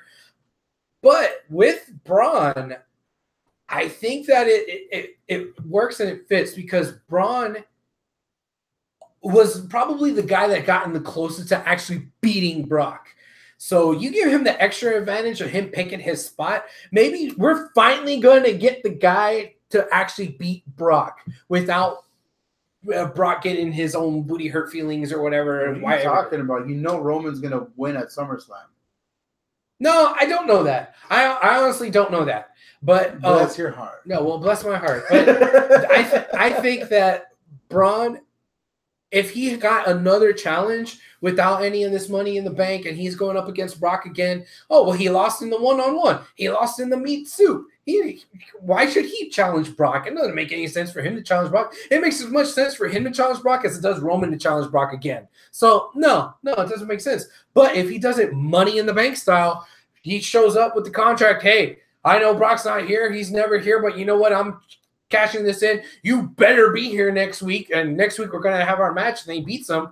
That could be cool. Or if Brock just comes out and we have like an edge type cash in from the get-go where he's wrestling in the match with somebody else and then waffling him over the head and then cash in. Okay, cool. You got the title off of fucking Brock Lesnar. And on to Braun. I've never been against Braun. I love Braun. I really like him and I want him to be a champ. Okay. So you know what? Boom. Yeah, let's do it. Have you just forgotten about Roman Reigns? No, I haven't forgotten about Roman Reigns. He's gonna win the championship. I actually have a hot take about Roman. Okay, but he's gonna win the championship in SummerSlam. I don't know. The stars are aligning already. They've been aligned for like the last 3 years. Yeah. They've been aligned since WrestleMania 31, and he still hasn't actually won it off of Brock yet. Okay. So you know what? I'm done riding that gravy train. Like, of course Roman's gonna win it. As soon as you're done, that's when they're gonna do it. Trust. What about you? He's headlined 4 WrestleManias in a row, and he lost all of them. Well, he lost the ones that counted. He didn't beat Brock, okay? He didn't beat Brock for the Universal title. Braun isn't just 0-2 in title matches. He is 0-2 in entertaining title matches. That meat soup with Braun sucked because Brock wasn't even in it. Yeah. Until the very end. Y'all might be forgetting when they had that title match at No Mercy. That match was kind of bad. They did. That match was kind of bad. Yeah. It was and now you're telling me we're doing this again. Mm-mm. From all implications from the promo that Braun cut on Raw, he's letting him know the second that Brock steps into this arena, I'm cashing it in. Yeah. Don't come. Don't come. He's telling him not to come. So the only way that it would make it interesting is say for your example, we get Lesnar versus Roman at SummerSlam. Roman's in the ring as the challenger. Lesnar doesn't even make it to the entrance ramp because Braun's already beating the fuck out of him, and Braun cashes in before Roman even gets a chance to fight Brock Lesnar. Braun takes the belt from him, and you push that match till next pay-per-view. And have Roman stew. Have Roman stew that, again, Roman can't beat the fucker. No. Yeah. If anything, that would be perfect because Roman could be like, you can see it happen. He's like, you know what? I can't beat Brock, but I can beat you. So here, you beat him. Yeah. Well, I mean, but Roman, either way. But here's the other thing. Who else has not tried to beat Brock? Everybody's fucking tried and everybody has lost. They've lined them all up. Bray hasn't tried. Well, come on, Bray. Come on. But Finn, hold on a second, players. You got y'all seriously didn't think for a second that there was a possibility that Fat Boy Bray last year before Great Balls when he was in that 5-man, if Bray would have won it, that you did not want to see Bray try to stand up for Lesnar. I wanted that. So don't give me that shit that not Bray. Yeah. No, I don't believe that Bray can beat him. I can believe that it will be entertaining if Bray challenges him. About him. Velveteen is that none of us. I'm surprised nobody even said that. It was Bray. But we fear him becoming Bray. Exactly. But I mean. Yeah, a Bray stepping up to Brock would be interesting, but I don't buy it as he will beat Brock. I don't buy anybody now that will beat Brock. So how do you beat Brock? The most underhanded, fucking most advantageous way that you can in the WWE, which is with the Money in the Bank and put it on Braun. I'm okay with that. Or Elimination Chamber and have Brock be the first one. Yeah. Nasty Nate. What's up, man? Well, waiting on that footage, brother. It says Roman Reigns is Vince's ass buddy. Yes. He survived a wellness policy suspension and still won the fucking title last year, 2 years ago. Oh, Robert also says the Goldust slideshow special was pretty good too. Yes, it really was. That shit had me fucking crying. Yeah. Hector has a question here, and I want to because this kind of blows a hole in your theory there. Question: does the briefcase turn the Universal Championship into a 24-hour defense? No, sir, it does not. We've talked about that. They have to be in the ring, and there has to be a referee, and he has to at least stand up. Yep. In the first couple of cash-ins, no, they kind of, but they've worked that out where you know you can't. Yeah, so no, you can't have Roman in the ring and Brock's coming out and Braun waffles him over the head and just steals the title. It doesn't work that way. You got to be in the ring with the referee and you got to be able to stand up and face your opponent. It's kind of bullshit because they seriously, honest to God, make these fuckers carry that briefcase with them everywhere they go. Yeah. And they do say anytime. Yeah, between now and next Money in the Bank, but they never do it. So Braun can beat his ass backstage and throw him in the ring. Technically, the match hasn't even started between Brock and Roman, and Roman's just out there like, do it, watching the whole thing happen and letting Braun beat Brock. Yeah, it can still happen. It could happen that way if he gets him into the ring. If he gets him into the ring, yes, gets him into the ring, stands him up. The referee says, "Ring the bell." Then Roman's Braun's a straight up face, like a facey as fuck. So he's not going to do an underhanded one. What if he does? If it's going up against Brock, right now the two most hated people are Brock and Roman. Yeah. And even though I kind of like Brock, I don't mind seeing the title getting taken off of him because they've painted themselves into such a fucking corner with him. I'm not enjoying this title run. I enjoyed the CM Punk title run. The 434 days went by like that for me with Punk, but with this I was like, oh my god, are they ever going to get like a title walk? Yeah. They're pushing him in a wheelchair with this one, but I feel like it's like in the 90s and Hulk Hogan's the WCW champion. Exactly, man. I don't like the fact that Daddy isn't there and he takes the belt with him and we don't see him a lot. When he's here, he's good. The Intercontinental title is the most prestigious title on Raw right now. Mm-hmm. We'll get to that. Elias Laredo, what's up, man? Hey. Welcome. He says Braun will do what Cena did when he won the case, which is 1 week. Lose. Yeah, you got 1 week, which is the same thing RVD did, and he won. RVD had 3-4 weeks. Oh yeah, you're right. Build. Yeah. Cena gave him a week. 1 week. Yeah. But that could be a way of punking Brock into showing up. Hey, he goes up to Kurt or to Constable Corbin or whatever. I'm cashing in next week. You make sure Brock is here. Yeah. And then what do you think? Nope.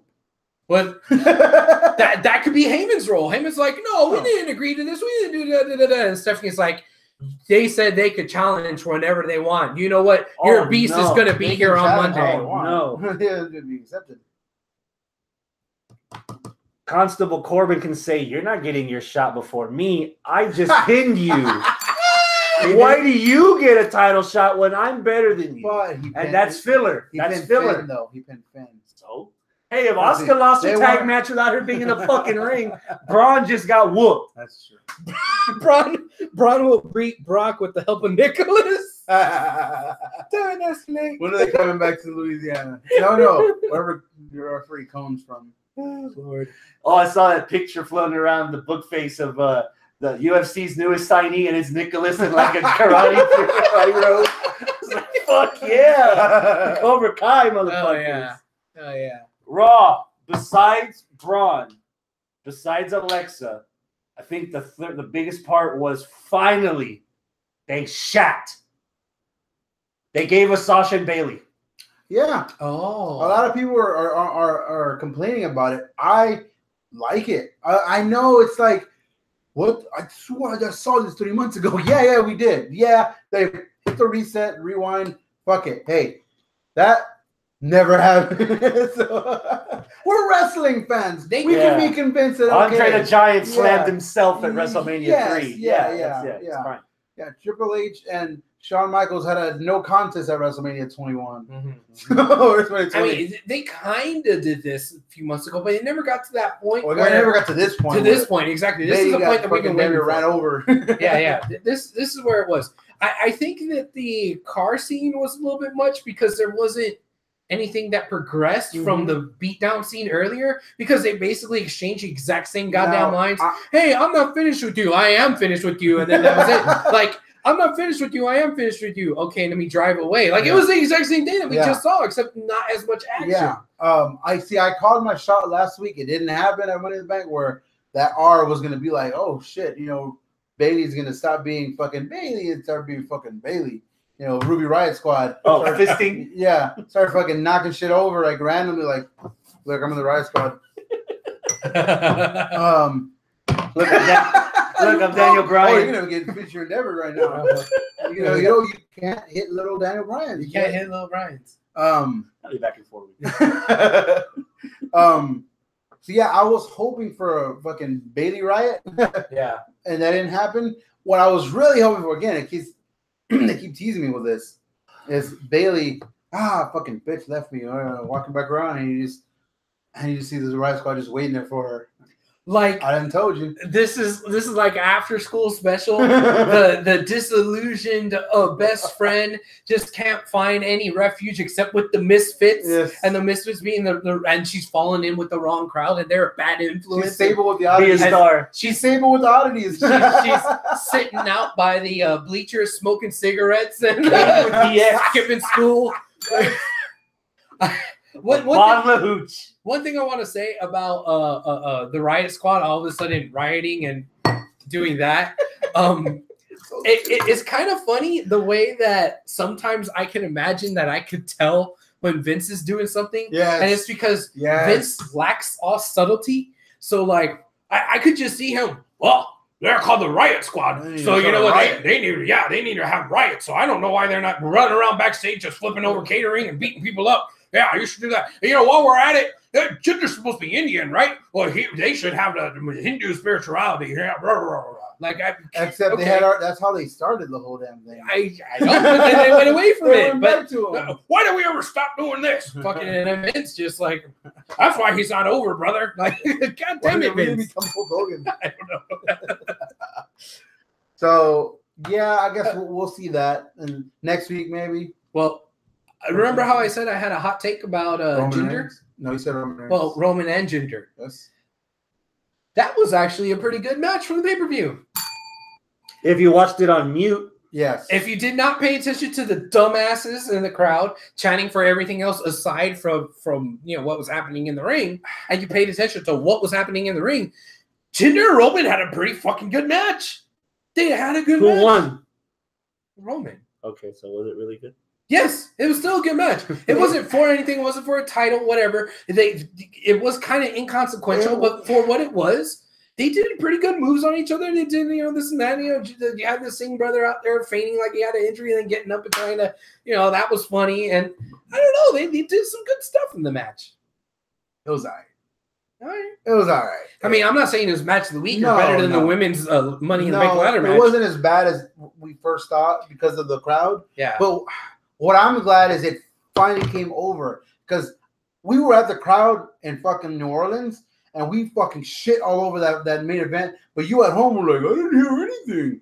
Oh no, I just heard a bunch of commotion during the match. Nah, here you gotta be fucking deaf to not hear all those fucking chants. Oh, there was all kinds of chants. CM Punk, this is awful. This is boring. They went on and on and on and on. I think if I want to say there was beach balls going around. There was all kinds of stupid shit being chanted during that match. But yeah, I mean, fuck, dude. You give us shit, we're gonna fucking treat it like shit. But whatever. That feud's over, and now he's squashing Chad Gable. Wait, what? I'm not sure what Robert said. Like, what is this in reference to? It all he has out there, what all he has written down is making out with Sarah Logan backstage. Wait, what? Who's making out with Sarah Logan backstage? What? Is that part of the Riot Squad? Somebody just makes out with Sarah Logan? Is that Bailey and Sarah gonna start making out? I don't know. HLA? I don't know. Explain yourself. I'm interested now. Yes. How about you use Dingy and give me a 10 ding salute? Since WrestleMania. There you go.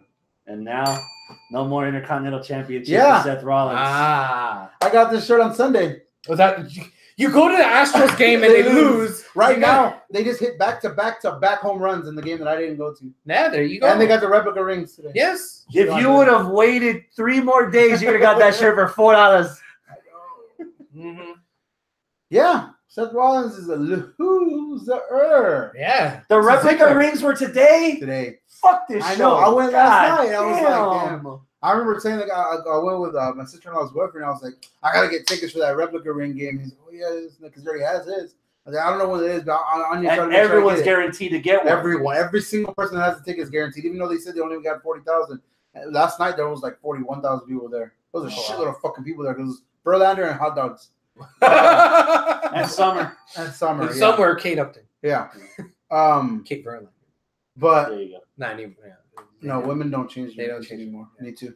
I forgot where I was going with this fucking goddamn hot dog. Me too. Seth Rollins. Yes, Seth Rollins. So you just started thinking about wieners. Yeah, I get sidetracked, dude, when it comes to fucking foods that shaped like dick.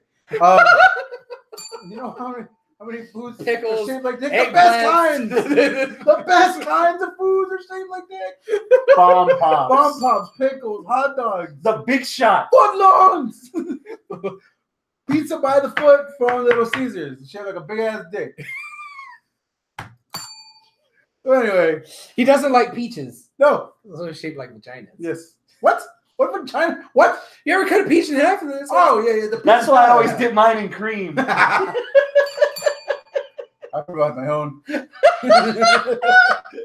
a bit saltier than the usual cream.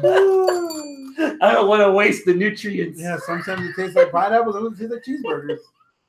But there we go. Okay, Evil Bailey joining the Riot Squad, Yes. smoking, drinking, and making out with Sarah Logan. Okay, full circle. Okay. Bailey needs a leather jacket. Seth Rollins! Seth lost to Ziggler. Seth There lost you to go. Ziggles in the random match. Like, well, first of all, Seth cheated to win. Fucking Eddie Guerrero Jr. over there. And he He didn't pulled win. Eddie, and he cheated to win on Sunday. Oh, he did. He beat Elias and low key solid ass match. Yeah, It that was under the solid. radar match. Like it was It really was. good, but it was like because it was expected to be good. So it was like Just like yeah. Ginger Roman. get the Solid boy, under the radar match. We're not gonna make fetch happen. No, it's not gonna happen. Shut up. But yeah, Seth comes out and he says, you know, who better than Canyon? Who's gonna come out? And fucking Ziggles comes out like, oh, okay. And then Disappointed. Drew McIntyre comes out. It's like, Hopeful. oh, hey, what's going on here? Oh, which one's it gonna be? And then Ziggles comes in and I'm like, oh, okay. And the match Because Drew McIntyre took off his shirt and said Ziggler across his chest. damn it, we didn't talk about that. That was all good. Okay. And he wasn't I happy feel to like we see it. He didn't had talk pancakes about in his this butt. on trousers. Yeah. That poor kid on Sunday when they were bringing up the pancakes. Little boy, you want them? And she's like, dude. So yeah, fucking rude of pink eye. he tried to roll the tights, fucking got rolled up and got his tights rolled up, and bam. Yeah. He got his tights grabbed harder Yes. by Ziggler. Ziggler was like, Still don't "Hasta understand. I'm las 30 years nalgas." old. Still don't understand how that gives you leverage. You giving him a wedgie, so like, hey, what's going? You go hold them harder. You're just because if you try to go like that, you try to hold something like that, you have your hands flat. But if you could go like this, you got grip. What if you just grab the ass? You can grab that. You can Grip? grab the edge. Yeah. Depending on who you grab. Yeah. Like it doesn't work on Charlotte, No, that's a tough. but it works It would really work good on on Yoko. Naomi. He had a big ass.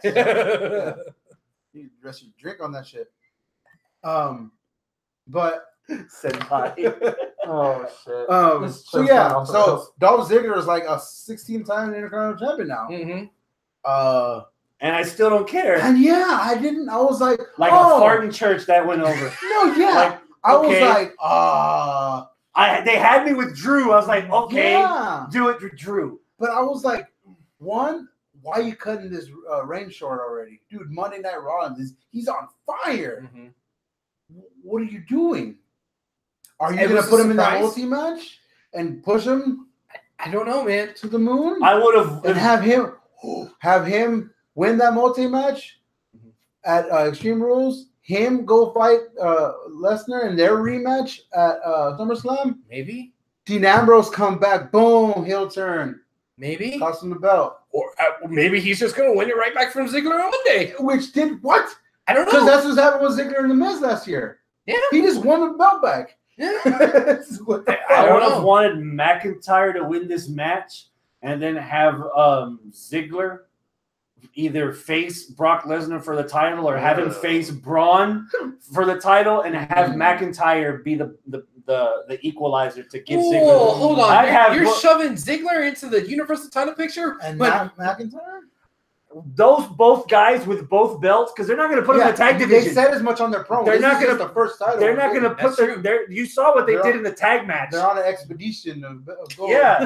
So I would rather have McIntyre with the mid card and all these fucking internet geeks that are wanting one more run with Ziggler. I would have given it to him and have McIntyre be the heavy that helps Ziggler beat guys like Brock That's not or a like bad Braun. idea. But are there still internet geeks wanting Ziggler to? Then why the fuck did they give Ziggler the belt yesterday or the day before? It wasn't the internet, people. I'll tell you that much. The internet, we're all. Is it that's Cricket all- Wireless? I think it is. Fuck that shit. That's why I have AT&T. It Yeah. doesn't work. Robert Medlin says poor Ziggler is just a setup for Drew to beat him. That's fine. Oh, even better. Elias says I think this feud is McIntyre is going to turn on Ziggler for That the boy IC title. signed like $1 bajillion million 1-year deal this year. Who? Dolph Ziggler. Oh. He signed a very lucrative contract. Maybe his Extension. deal had, hey, I need to win a few belts. Checks and championships. You're gonna have to rug me the right way. He had like the backstage money in the bank. Hey, you remember that thing I signed, right? Oh, it's like that's why Orton was the champion because he got his ass knocked the fuck out by Brock. Yeah, there you go. Yeah. Fuck Raw. The Sanity debut on SmackDown. Yes, that was nice. I really like the promo that the Usos did beforehand, where the Usos were like, they shit on themselves. We're not afraid of these guys. No, they said we were more fucking face the Ultimate Warrior. That's true. That was pretty good too. But they were like, oh, we're not afraid of them either. They're just trying to, make a name for themselves and try to be something more than whatever. And they got beat out of them. Beat out of them. Yeah, that was cool. I wish Nikki Cross was trying to beat the shit out of Naomi in that same segment. Yeah. We could still have it, but 6-man Sanity against the Usos and Naomi. Oh, wait. Well, because there's girl. They would need another one and mixed match. But no, apparently that would be 6. That would be 7. That'd be 4 on 3. No, Sanity right now without Nikki. Well, then that's against Naomi. Mixed match. Okay. Have Naomi beat the shit out of EY for a bit, and then EY just clocks her in the mouth. Yeah, they want equal rights and lefts. What do you tell a woman? What do you tell a woman with 2 black eyes? Nothing. You already told her twice. Oh, god damn it! Fucking Arnold. With that being said, I'm taking a break for the next 3 weeks. Oh Lord. No. Yeah, figure that out. Oh god. Dude, that was a solid ass fucking debut. It wasn't like save an actual match for the next pay-per-view. Yeah. Just don't put that shit in the fucking pre-show. This deserves to open the show. Dude, them versus the Rowans? Oh shit. The Rowans? The Bludgeon Brothers. Yeah, the Hammers. The Hammers. The Hammer Brothers. There you go. Greg. They should have Greg the Hammer Valentine as their fucking manager. Oh god. Ryan Mallet. Van Hammer. Ryan Mallet as their spokesperson. Oh god. Forget to wake up for the time for it. SmackDown was cool. SmackDown was another episode where all of it was good, man. Dude, yeah, Becky against the Iconics. Becky and the Iconics was solid as fuck. Yeah, that was a really good match. Except for the promo by the Iconics, that was the promo was good. The promo was great. It was cringeworthy. Still wrong. You can be wrong. Everyone has their own opinion, even wrong ones.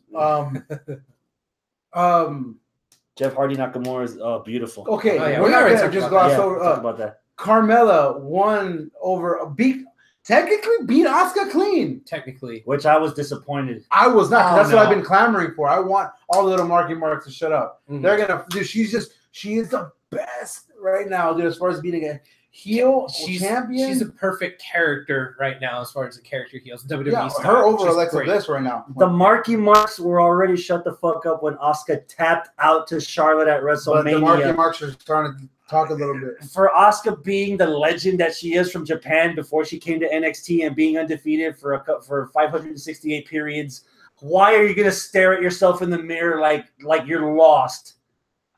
I would have had Carmella roll her up, and that would have been sufficient enough. That's how you pin Asuka, by showing her something she hadn't seen before. That was too long. It took too long for the roll up to happen. I thought it'd take that. It wasn't a roll up. No, she rolled her up first, and then Asuka kicked out. Asuka should have been pinned there. Yeah, then she got super kicked. That's what I'm saying. Like when just got rolled up. Asuka was staring at Ellsworth. It took too long.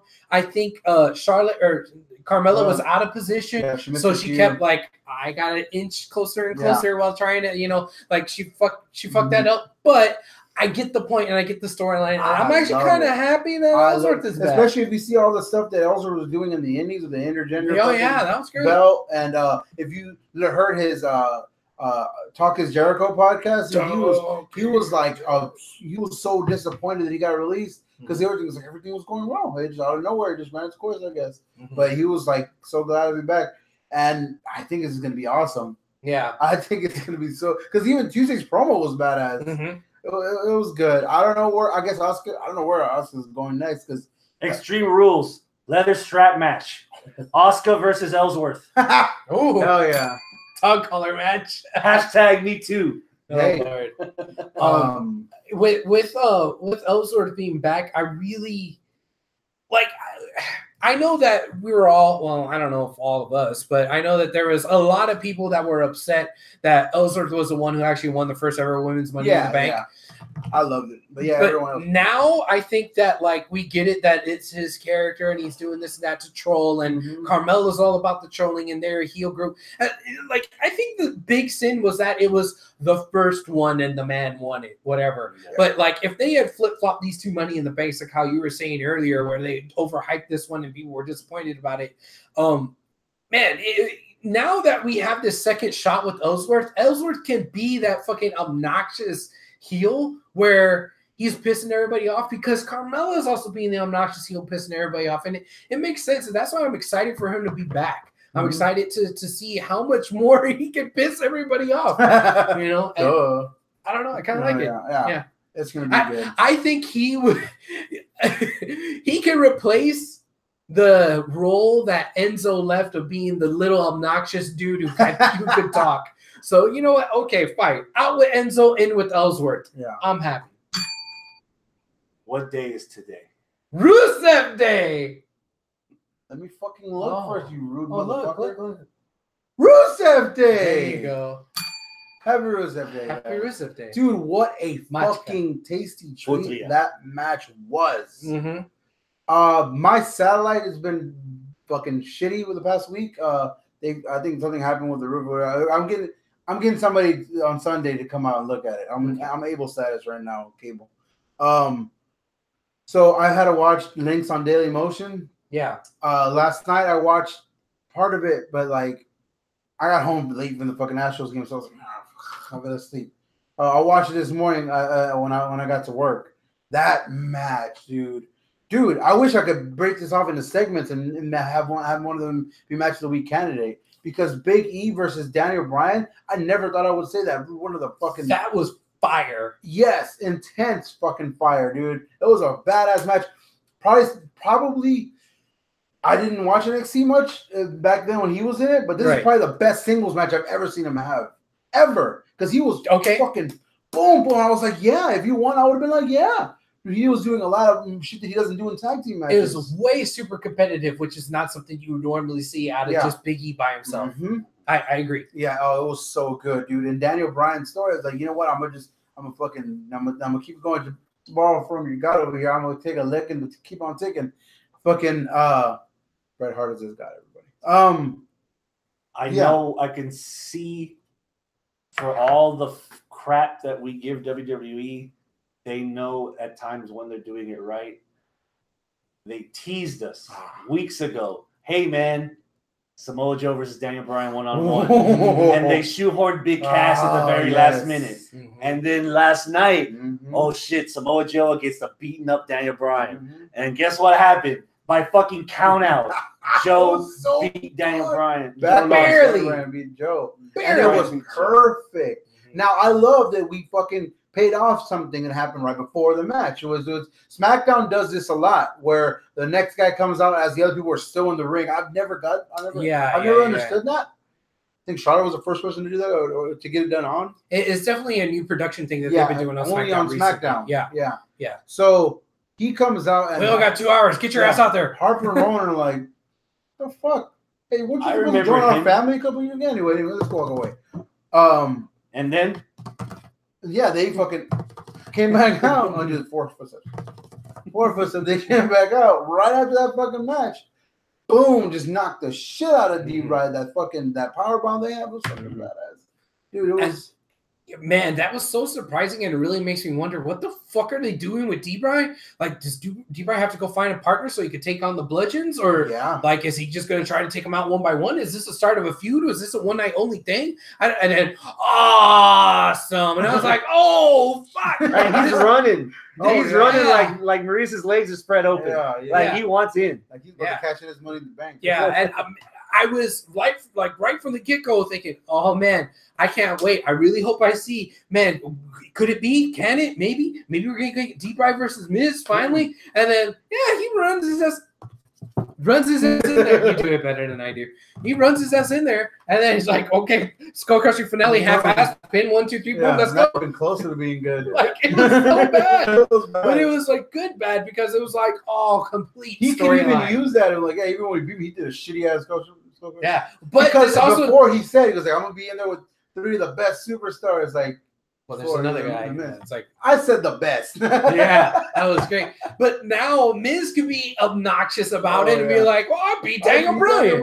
I beat you already." And like whenever Daniel Bryan starts going barking up his tree again, dude, I beat you in a gauntlet match. Like, oh Jesus. Yeah.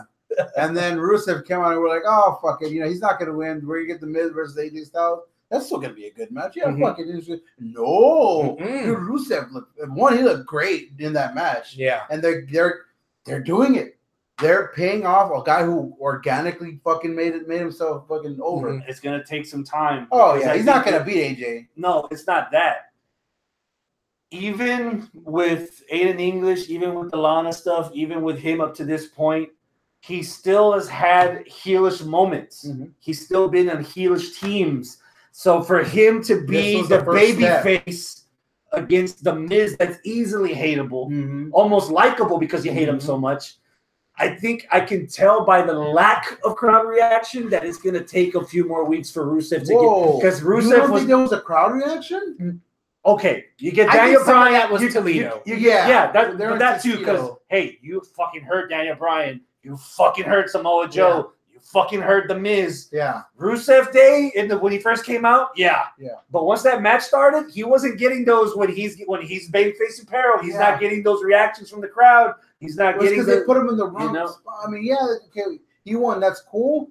But dude, again, and you're putting him in a title match against the biggest babyface that Bryan ever had. The same thing happened when Daniel Bryan got tossed in the Greatest Royal Rumble. We were both like, huh. Like, yeah, fuck. When he lost us this morning when I watched it, I was like, damn. So we were okay. You really thought Bryan was gonna win it at number 1? No, but the way he lost it convinced me. Yeah, it convinced and the me. way I was starting to believe. Okay, fuck it. But no, Rusev beating him, fucking like really and legit beating him. I think we saw the first little inklings of it where. Fucking AJ comes out. AJ kind of comes out was more of a dick than anything. He was like, "What's up, bitch?" Walked up to him, and that cock has a right to strut. He's in 2K19. He's got the $1 million challenge. Yeah, he has the #1 contender, a new guy that's not going to aim for the ball sack. And Rusev, dude, he was laughing. He was smiling. Yeah, he was like, "Oh yeah, man, let's thank God, do it." finally. And Aiden English. Aiden English. So he extends the hand, and baby Rusev's like, yeah, fuck yeah. I'm like, yeah, fuck it. I can't wait. It's gonna be fucking good. And the old dumbass Aiden English like, shake my hand too. Like, what, And then he tried to hit him. No, AJ actually went to shake the hand. He did this. But he ain't got no fucking hair. Why is he doing this shit? That's like you doing it right now. It makes no sense. So, but did he try to hit AJ, right? Constable Arnold over here. No, he did the handshake, and because he disrespected AJ popped him in the mouth. Okay. And then Rusev's like, instead of Rusev fighting against AJ, Rusev's like, bitch, I just got this, and you're already fucking it up. Yeah, that's what I was, because I was a little hazy on what happened. I thought that Aiden, after he did that, try to sneak up on him. No, it was just AJ. AJ did it, So, well, I mean, he did get taunted. AJ was taunted because not only was that, it was that, and then he did the whatever thing to him. Yeah, so it's like whatever, bam. And then Rusev was like, oh, "You shit. Dumbass! No, why are you fucking this up for me?" I was like, "Oh shit, Rusev's gonna whoop his ass." I thought so too, but he wasn't. He still had that. When SmackDown ended, I was shit-eating grin. I was like, "Oh yeah, fuck yeah." That's that's gonna be great. And dude, these pay-per-views are setting up to be pretty damn good. I thought Money in the Bank was awesome. I think Extreme Rules is going to be awesome too, because just already you're going to have Rusev, AJ Styles, and this multi-man match for Raw, which is going to be fine. You're going to have a bunch of shit. I think, dude. Yeah, it's going to be good. I'm slightly concerned with one thing though. With Aiden doing the stupid thing, I wonder if that means that this is going to be what they teased like 3 or 4 weeks ago, with Lana, where I didn't want that to happen, which was Lana driving a wedge between Aiden and Rusev and Aiden going away. I hope this isn't that. Like, I hope this was like kind of a funny thing to end the thing or whatever. And Rusev will get Aiden on the same page with them and not like, all right, well, yeah, Lana's right. You got to go, buddy. And then you lose the whole Rusev Day thing if you get rid of Aiden, I think, because he's the one coming out singing, putting the raps together, you know, singing the Rusev Day. Like, you get rid of him, then it's just like some dumbass saying, hey, it's my day, and then that's it. Like, I don't know. Rusev told Nakamura, you can't just say it's your day and you being holiday. Yeah, exactly. And somebody else is Aiden, and somebody else is Aiden. So I don't want that to be a split, but that's where I'm a little concerned. I hope it doesn't go that way. I hope it's more like, dude, don't screw this up for me. And oh man, I'm sorry, man. And then that leads to both of them becoming even more facey. So yeah, that's that.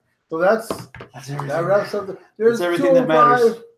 But well, I was gonna say the 205. You know, it would do a really good fucking three-way match. Well, you're the only one that saw it. Yeah. I was? Yeah, I saw half of it and I was underwhelmed. Yeah. But Brian against the bludgeoning reminds me of Hideo and the Ascension in NXT, where Hideo had to get Prince Devitt as his partner. Oh. So what if Daniel Bryan gets Kenta as his partner? Ooh. That's not going to happen right now because there's too much going on with Kenta. Like, okay, he won this triple threat match. Okay. Now, they didn't say straight up that this is for number one contendership, but I would imagine. They had Cedric shake Mustafa's hand before the match started. Right. Well, because they're buddies or friends now, whatever, mutual respect thing. But, like, if you're jockeying for position on who's going to challenge Cedric next, Cedric already beat Mustafa. Cedric already beat Buddy Murphy. Both of them two just lost to Hideo. I'd imagine Hideo Itami is going to be the next challenger for Cedric Alexander. Would it be the first time that they cross streams and do more than one thing at a time with somebody? True. Kevin Owens, NXT champ, beating up on John Cena. That's true. You know, man, I'm just pretty interested to see what's going on with D-Bry, with the Bludgeon Brothers, because the Bludgeon Brothers just rolled over.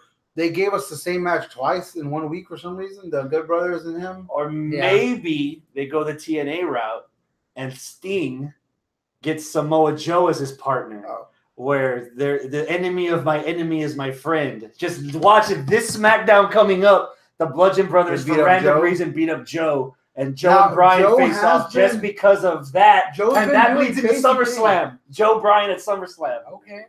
But man, we still haven't got the full-on one-on-one yet. No, as much as all this fantasy booking is appealing, dude, I really want Sanity to just jump in there with the Bludgeons and like try to feud for the title. If like the Bludgeons are the title of what? Crazy?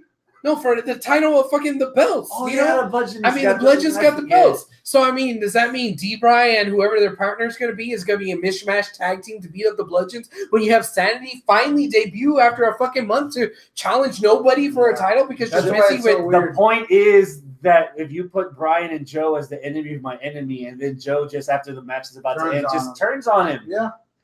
It's not the first time that you insert Daniel Bryan and fucking insert random shit. Example. Velveteen Ricochet. Yeah. Just wanted to make you go back and forth. That was fun. All right. It's like 11 already. Dude, we're already on Thursday. Yes. Cool. All right. Wait. Did you guys see the matches for G1 Climax? Oh, the announced matches. Yeah, you sent it to us. Holy dog shit. They're ending the entire tournament with Kenny Omega versus Kota Ibushi. After I just bought my Golden Elite shirt. And the winner at that match will probably be the one to go in the finals on Sunday against the A Block. So probably, I'm guessing Okada versus Ibushi, with Ibushi winning. You think Ibushi's going to beat Omega? No, here I think that we're getting to main event Wrestle Kingdom next year. Golden Lovers against one-on-one. Damn. The rematch. You have Kota beat Kenny in the tournament, and then have Kenny have the rubber match, and then next Dominion. No time limit, 2 out of 3 falls. Omega Ibushi. But the only fighting that Ibushi and Omega have been doing are the ones where they both win, right? I mean, aren't they the Golden Lovers? Yeah. They like each other now. Yeah. Don't they? Go back and we'll see. Well, one's getting more golden shower than the other. You always got to have a top and a bottom. Yep. Yeah. All right. So then that's that. Adios, my friends. Keep it classy. I feel like we're forgetting something. Oh, we forget a lot of shit. Mark. Oh, here's one. The B leader of worlds. Oh yeah. Okay. We can get that. Already? Yeah. Well, I mean, not really. I mean, it was cool that Bo dressed up as his brother. That was funny. Cool. And they didn't know what to do after the segment was over. Yeah, they're like, That's what